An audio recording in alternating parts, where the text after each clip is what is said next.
Hi, my name's Alan Fenstermaker again, and I'm here to kind of like share some more insights that I have that I've been gathering from the whole Harold Camping May 21st, 2011 theory of the end of times. Well, pretty much right there I've made it perfectly clear in other videos I've done. The world is not going to end on that day because it even states in Matthew 24, which I'm going to read in my Bible right here, just so you can see what I'm going to be reading from, so you know I'm reading from the Bible. But in Matthew 24 it even makes perfectly clear the day is unknown. So, signs of the end of age.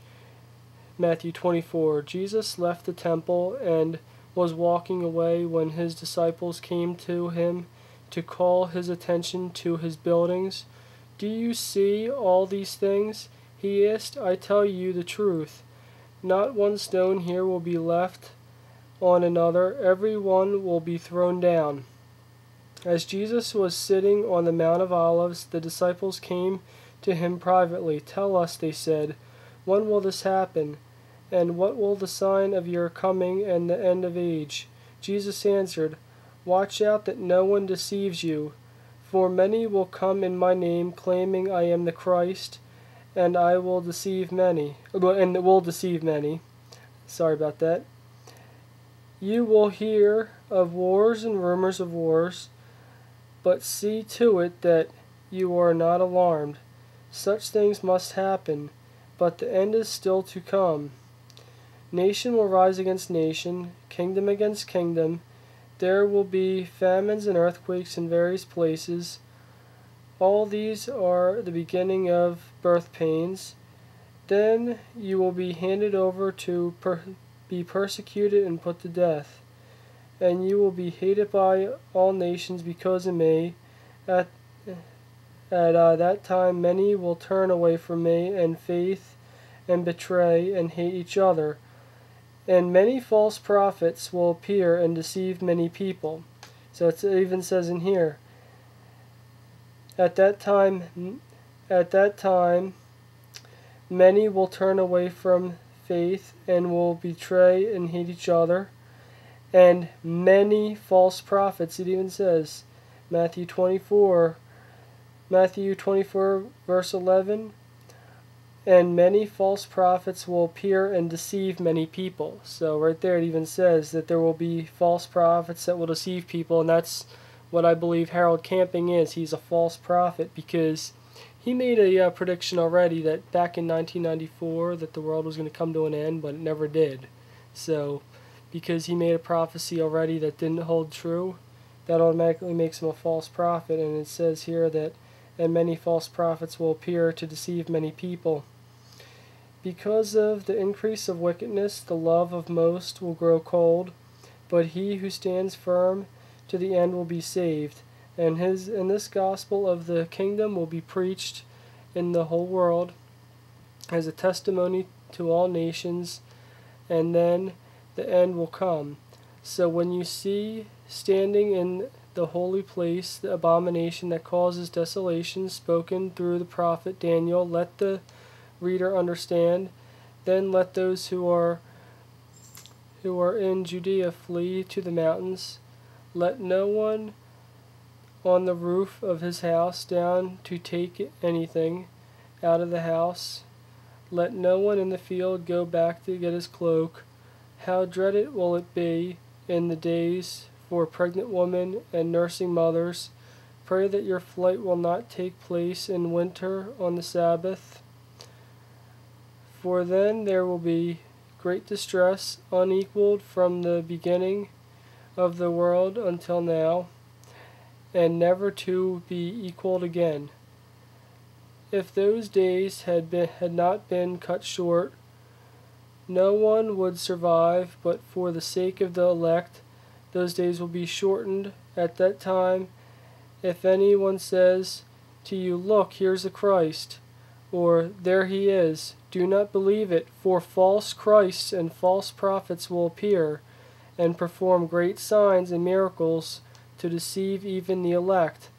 If that were possible, see, I have told you ahead of time. See, it even talks again about false Christs and false prophets, so you got to watch out that they're out there. And even still, it even says in here, the day and the hour unknown. And that's in 24:36. No one knows about the day or the hour, not even the angels in heaven, nor the Son, but only the Father. As it was in the days of Noah, so it will be at the coming of the Son of Man. For in the days before the flood, people were eating and drinking and marrying and giving in marriage, up to the day Noah entered the ark, and knew nothing about what would happen until the flood came and took them all away. That is how it will be at the coming of the Son of Man. 2 men will be in the field, one will be taken, the other left. 2 women will be grinding with a hand mill, one will be taken and the other left. So, when will Jesus return? Matthew 24 records one of Jesus' longest statements about the future. Jesus gives direct clues to events that will proceed to his second coming, but notably, most half of the chapter consists of warnings that no one can predict the precise time of his coming. So, the precise time of his coming cannot be predicted. So, that automatically proves Harold Camping's May 21st, 2011 theory wrong, but notably, almost half the chapter consists of warnings that no one can predict the precise time of his coming. So, there you have it. And it even talks about false prophets and false Christs. Now, getting to that, I'm also going to get into in here a verse in Galatians that I looked over. Okay, Galatians 2, verse 4. This matter arose because some false brothers have infiltrated our ranks to spy on the freedom that we have in Christ Jesus and to make us slaves. We did not give in to them for a moment so that the truth of the gospel might remain with you. So it even says here that a matter arose because some false brothers have infiltrated our ranks. Well, pretty much Harold Camping and anyone else that's following this theory, the other Christian groups that are following this belief, yeah, that's considered false brothers because I remember I was taught when I was studying the Bible at the Greater Philadelphia Church of Christ that just because someone says they're a Christian doesn't mean they're necessarily a Christian. But the main way to see a Christian is by seeing the fruit that they bear, and then because I got the verse here somewhere that I'm going to read for you. It's false prophets, Matthew 7:15-23, true and false prophets. Watch out for false prophets. They will come to you in sheep's clothing, but inwardly they are ferocious wolves. By their fruit you will recognize them. Do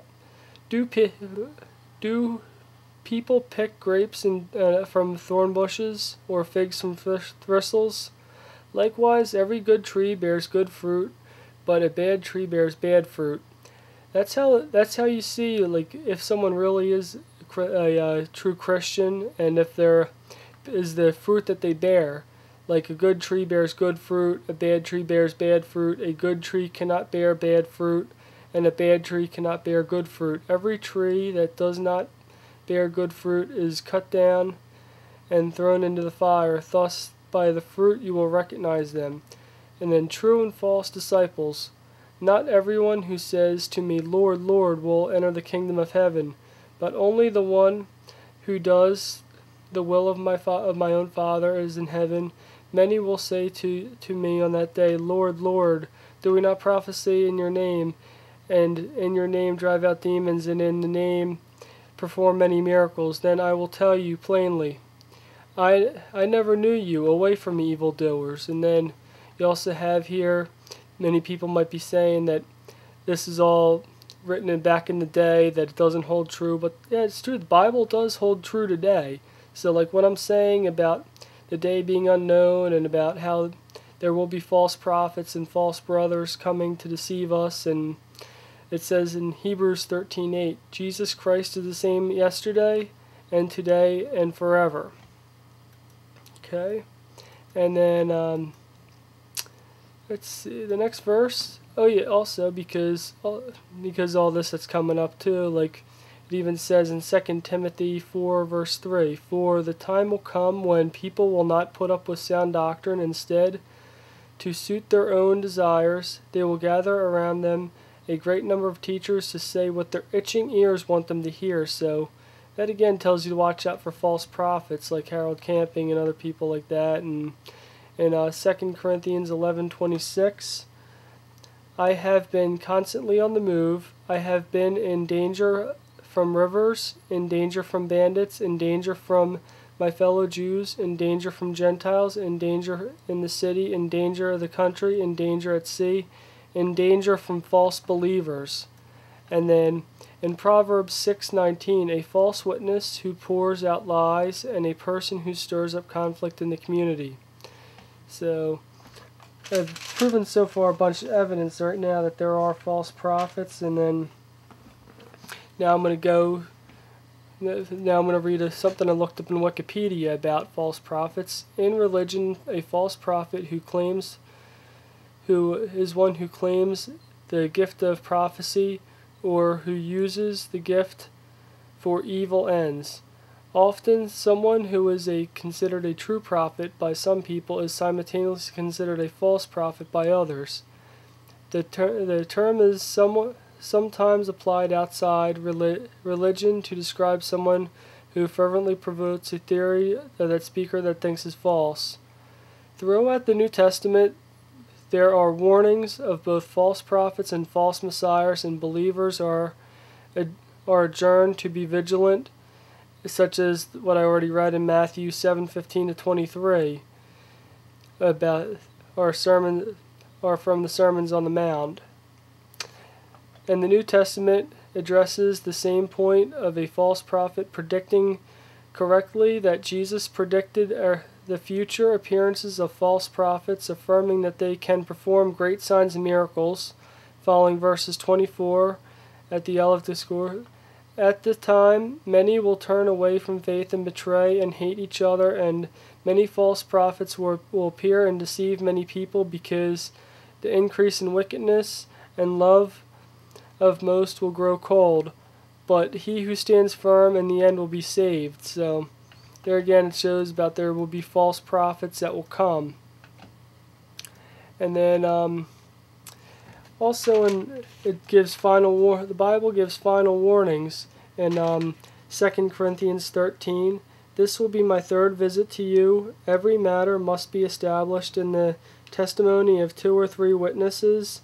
I already gave you a warning that I was with you the second time. I now repeat it. While absent on my return, I will not spare those who sinned earlier or any of the others. Since you are demanding proof that Christ is speaking through me, he is not weak in dealing with you, but powerful among you. For to be sure, he was crucified in weakness, yet he lives by God's power. Likewise, we are weak in him, but yet God's power, we will live with him to serve you. Examine yourselves to see whether you are in faith. Test yourselves. Do not realize that Christ Jesus is in you unless, of course, you fail the test. And I trust you that you will discover that we have not failed the test." Alright. And then in 2 Corinthians 11, "Paul and the false apostles, I hope you will put up with little of my foolishness, but you are already doing that. I am jealous for you with a godly jealousy. I promised to you one husband to one Christ, that I might present to you as pure as a virgin to him. But I am afraid that just as Eve was deceived by the serpent's cunning, your minds may somehow be led astray from your sincere devotion to Christ. For someone comes to you and preaches a Jesus other than the Jesus we preached. If you receive a different spirit from the one you received, or a different gospel from what you have accepted, you put up with it easily enough.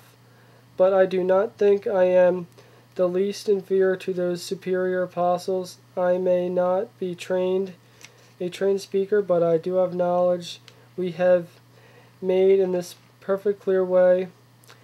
Was it a sin for me to lower myself in order to elevate you by preaching the gospel of God, to free you of charge? I robbed other churches by receiving support from them so I may serve you. Okay, so it talks again there, like when Paul warns about false apostles, and then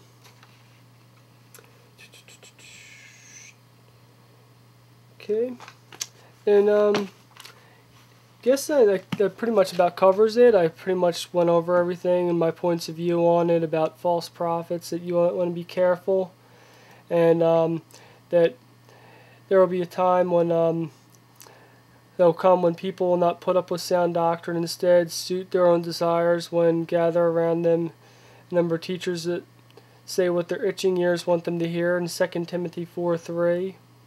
And pretty much all you gotta do is just whatever you do, just be on the lookout for false prophets, and just know that Jesus Christ is the same yesterday and today and forever in Hebrews 13:8, because all that I read to you in the Bible about there being false prophets out there and false Christs, and also whenever you hear about Harold Camping's theory about May 21st, 2011, know that that's not true.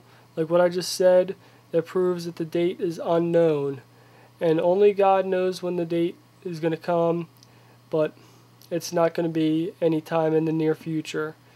I would doubt if it's any time in any of our lifetimes that are watching it, because but then again, you never know, because we're not even guaranteed the next day. But just letting you know that anyone that's going to prophesy about something being the end of the world being in 1994, and that's not happening, he's also making another prediction about May 21st, 2011, which pretty much just look at his last prediction on 1994.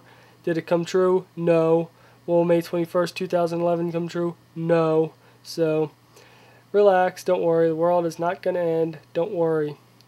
Harold Camping is a false prophet, and he's proved it by doing that, and even his Christian groups that think that about that theory, it does say there are false brothers that will infiltrate us. Well, that's what pretty much the Christian groups that are going by that notion that Harold Camping came up with, May 21st, 2011 being the end of the world.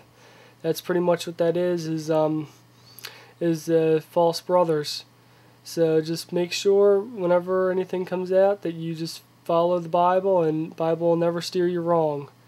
Thanks, and God bless. Bye.